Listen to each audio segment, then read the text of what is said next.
আসসালামু আলাইকুম। আজকের ভিডিওতে থাকবে নতুনদের জন্য কিছু টিপস।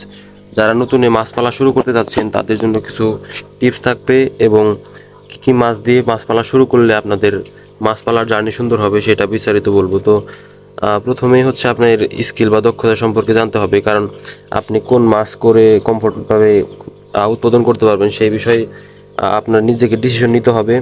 তো মাছ পালা যারা শুরু করেন, প্রথমে নতুন মাছ পালা শুরু করতে চাচ্ছেন তাদের জন্য একটি গুরুত্বপূর্ণ বিষয় হচ্ছে আপনার কোনটার উপরে ভালো সুন্দরভাবে চাষ করতে পারবেন সেটা আপনার উপর ডিপেন্ড করে। সো প্রথমে হচ্ছে মিক্স গাপ্পি দিয়ে আপনার শুরু করলে ভালো হয়, কারণ হচ্ছে গাপ্পি এমন একটা আইটেম যে এগুলা কিছু করতে হয় না। প্রথমত খাবার টাবার ঠিক মতো দিলে ওরা মোটামুটি সুন্দরভাবে থাকতে পারে, খাইতে পারে। তো ব্রিডিং করতে অতটা পরিশ্রম নাই, রিল্যাক্সে তারা ব্রিডিং করতে পারে। এটা হচ্ছে অটো ব্রিড জাতীয় মাছ গাপ্পি। আর যদি গাপ্পির মধ্যে ফেন্সি কোনো আইটেম পছন্দ হয়ে থাকে তাহলে সেটা করতে পারেন, আগে মাছ পালা শিখে তারপর আপনারা করতে পারেন। তো সেক্ষেত্রে আপনার আগে পালা শিখতে হবে, দু এক জোড়া মাছ কিনতে হবে, কিনে সুন্দর করে পালা শুরু করবেন। আস্তে আস্তে মাছ পালতে পালতে অভ্যাস হয়ে যাবে। তারপর আপনারা নতুন যে ভালো ভালো জাতের গাপ্পি, যেমন Dumbo mosaic, black Moscow, RTP, albino কই রেডিয়ার, আরও যে ভালো ভালো জাতের গাপ্পি আছে, উন্নত জাতের গাপ্পি আছে, সেগুলো পালা শুরু করতে পারেন।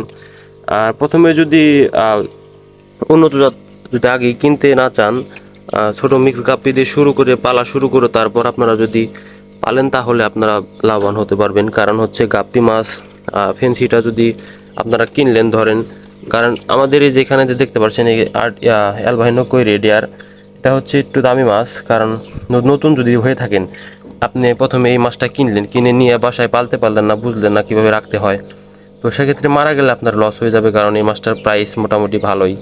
সেক্ষেত্রে মিক্স গাপ্পি যদি নেন তাহলে ওটা প্রথম অবস্থায় শিকার অবস্থায় যদি মারাও যায় সেক্ষেত্রে বেশি একটা লস হবে না। তো সেক্ষেত্রে আমার পরামর্শ থাকবে হচ্ছে আপনি আগে মিক্স গাপ্পি দিয়ে শুরু করেন। হ্যাঁ, মিক্স গাপ্পি দিয়ে শুরু করে তারপর আস্তে আস্তে ভালো জাতের গাপ্পি কিনবেন, সুন্দর করে পালতে পারবেন। এখানে হচ্ছে আমাদের আরটিপি, এটা হচ্ছে ভালো একটি জাত, সুন্দর জাত, উন্নত জাত। তো আপনারা নিজের উপরে ডিপেন্ড করে কোন মাছ দিয়ে শুরু করলে ভালো হয়। আমাদের এখানে গোলফিশ আরও আরও আরও অন্য জাত আছে, যেমন বেলুন মলি। আমার মাছ পালার জার্নিতে আমরা শুরু করছিলাম আমার গাপ্পি দিয়েই, মিক্স গাপ্পি শুরু হয়েছিল আমার মিক্স গাপ্পি দিয়ে। প্রথমত দোকানে যেদিন যান, সবাই চায় যে সুন্দর একটা মাছ দেখে আমিও যদি ব্রিড করে সুন্দর একটা খামার তৈরি করতে পারবো। তো সেক্ষেত্রে আপনার এক জোড়া মাছ নিয়ে শুরু করবেন, শুরু করে আস্তে আস্তে মাছ পালতে পালতে আস্তে আস্তে অভ্যাস হয়ে যাবে। তারপর সুন্দর এক জোড়া মাছ কিনে আস্তে আস্তে খামার জার্নিটা শুরু হবে। তো সেক্ষেত্রে আপনারা শুরু করবেন মিক্স গাপ্পি দিয়ে, তা সেক্ষেত্রে ভালো হবে।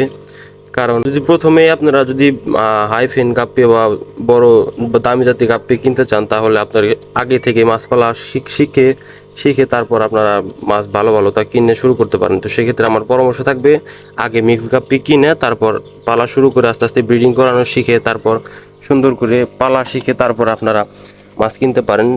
সেক্ষেত্রে আপনার জন্য ভালো হবে। তো সেটাই আমাদের এই পরামর্শ নতুনদের জন্য।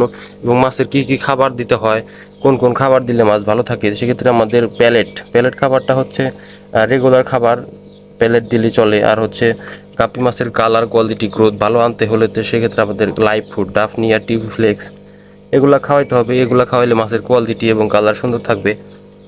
তো সেক্ষেত্রে আপনাদের উপর ডিপেন্ড করে আপনারা কোন মাছ পালতে কমফোর্টভাবে পালতে পারবেন, সেক্ষেত্রে এখন আপনার উপর ডিপেন্ড করে। হ্যাঁ, যদি সুন্দরভাবে পালা শিখে তারপর আপনারা ফেন্সি আইটেমে যাবেন সেক্ষেত্রে আপনারা ভালো একটি রেজাল্ট পাবেন। তো আমাদের আজকের ভিডিও টপিক হলো আমাদের মাছ কীভাবে নতুনরা কীভাবে শিখতে পারেন, কী কী মাছ দিয়ে শুরু করতে পারেন সেই বিষয়ে বিস্তারিত কিছু বলার চেষ্টা করলাম। তো আজকের ভিডিও এই পর্যন্ত। ভিডিওটি ভালো লাগলে চ্যানেলটি সাবস্ক্রাইব করে পাশে থাকবেন। তো ভালো থাকবেন সবাই। আসসালামু আলাইকুম রহমতুল্লাহি বরকাতুহু।